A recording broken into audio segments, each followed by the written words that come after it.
Kerala university സംബന്ധിച്ചും കേരള രാഷ്ട്രീയത്തെ സംബന്ധിച്ചും ഇന്നത്തെ ദിനം അതിനിർണായകമാണ്. എല്ലാ പത്രങ്ങളും എല്ലാ മീഡിയകളും ഓൺലൈൻ ചാനലുകളും ഡിജിറ്റൽ മീഡിയകളും യൂട്യൂബ് ചാനലുകളും ഇത്തരത്തിൽ കാര്യങ്ങളോട് താല്പര്യമുള്ളവരുടെ എല്ലാവരുടെ രണ്ട് കണ്ണുകളും തിരുവനന്തപുരം കവടിയാറിലുള്ള രാജ്ഭവനിലേക്കാണ്.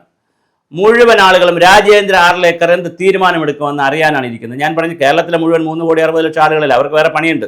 അവർക്ക് അവരുടേതായ സ്വന്തം ജീവിത പ്രാരാബ്ദം നോക്കുന്നതിൻ്റെ ഇടയിൽ ഇതിവിടെ എന്ത് ചക്കളത്തെ പോരാട്ടം നടത്തില്ല. അവർക്ക് ഞാൻ പറഞ്ഞ ഇതുമായി ബന്ധപ്പെട്ട് നിൽക്കുന്ന ഒരു ന്യൂനപക്ഷത്തിൻ്റെ കാര്യമാണ് ഞാനീ പറഞ്ഞത്. SFI, DYFI, കോൺഗ്രസ് അവരൊക്കെ ഇങ്ങനെ കണ്ണിൽ എണ്ണ ഒഴിച്ചിരിക്കുകയാണ്.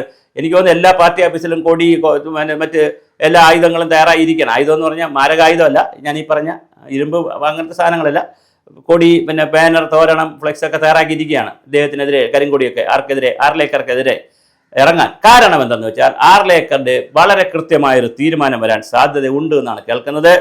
കേരള യൂണിവേഴ്സിറ്റിയുടെ ആക്ട് 7(3) അനുസരിച്ച് ചാൻസലറായിട്ടുള്ള ഗവർണർക്ക് വേണമെങ്കിൽ രജിസ്ട്രാറെ പിരിച്ചുവിടാം.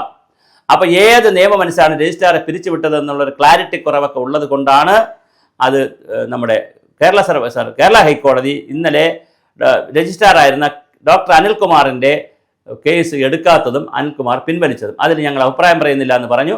കേസ് അനിൽ പിൻവലിക്കുകയും ചെയ്തു. അപ്പോൾ എന്താ സംഭവിച്ചു? തത്വത്തിൽ അവിടെ കേസ് ഇല്ലാതായി. അതുപോലെ തന്നെ 7(4) അനുസരിച്ച് സിൻഡിക്കേറ്റിനെ പിരിച്ചുവിടാം. 2012 കാലിക്കറ്റ് സർവകലാശാല ഇതുപോലെ അനധികൃതമായി കൂടിയെന്ന് പറഞ്ഞ് അന്നത്തെ ചാൻസലർ ഗവർണർ ഇത് പിരിച്ചുവിട്ടിരുന്നു. അപ്പോൾ ഗവർണർക്ക് 2 അധികാരം കൊടുക്കുന്നുണ്ട്. ചാൻസലർ എന്ന നിലയിൽ പ്രത്യേക സാഹചര്യത്തിൽ ഒന്ന് രജിസ്ട്രാറെ സസ്പെൻഡ് ചെയ്യാം, ജോയിന്റ് രജിസ്ട്രാർ ഹരികുമാറിനെയും സസ്പെൻഡ് ചെയ്യാം. അവരെ രണ്ടുപേരെ സസ്പെൻഡ് ചെയ്യാനാണ് വലിയ സാധ്യതയുള്ളത്. രണ്ടുപേരും സഹാക്കളാണ്, അപ്പോൾ അവരെ സസ്പെൻഡ് ചെയ്യാൻ സാധ്യതയുണ്ട്. അത് സഹാക്കളായതുകൊണ്ടല്ല, ഈ കൃത്യവിലോപവുമായിട്ട് സീസ തോമസിൻ്റെ പിന്നെ ലെറ്ററുണ്ട്, ഇപ്പോഴത്തെ VC ഇൻചാർജിൻ്റെ ലെറ്ററുണ്ട്, മോഹൻ കുന്നുമേലിൻ്റെ നേരത്തെ ലെറ്ററുണ്ട്.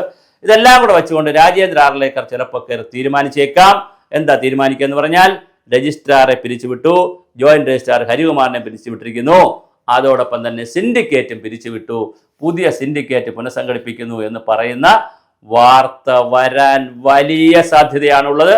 അതുകൊണ്ട് എല്ലാ കണ്ണുകളും രാജ്ഭവനിലേക്കാണ്. അങ്ങനെ വന്നാൽ പിന്നെ സിൻഡിക്കേറ്റുകാരെല്ലാം കൂടി കേസിന് പോകും, രജിസ്ട്രാറും ജോയിന്റ് രജിസ്ട്രാറും കേസിന് പോകും.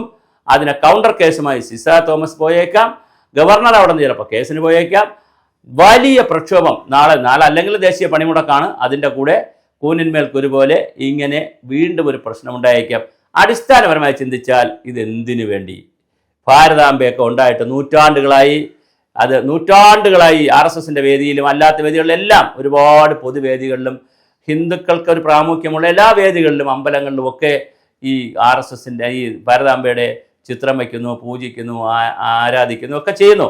അതിൻ്റെ പേരിലാണ് ഒരു യൂണിവേഴ്സിറ്റി തെരുവിലേക്ക് വരുന്നത്. അപ്പോൾ തീർച്ചയായും എല്ലാ കണ്ണുകളും ആർലേക്കറിലാണ്. സിൻഡിക്കേറ്റ് പിരിച്ചു വിടുമോ, രജിസ്ട്രാറിൻ്റെ ജോലി അവസാനിപ്പിക്കുമോ എന്നുള്ളൊരു ചോദ്യത്തിലാണ് ഇന്ന് കേരളം നിൽക്കുന്നത്. നാളത്തെ പത്രം കണി കണ്ടുണരുന്നത് ഈ വാർത്തകളുമായിട്ടായിരിക്കുമോ?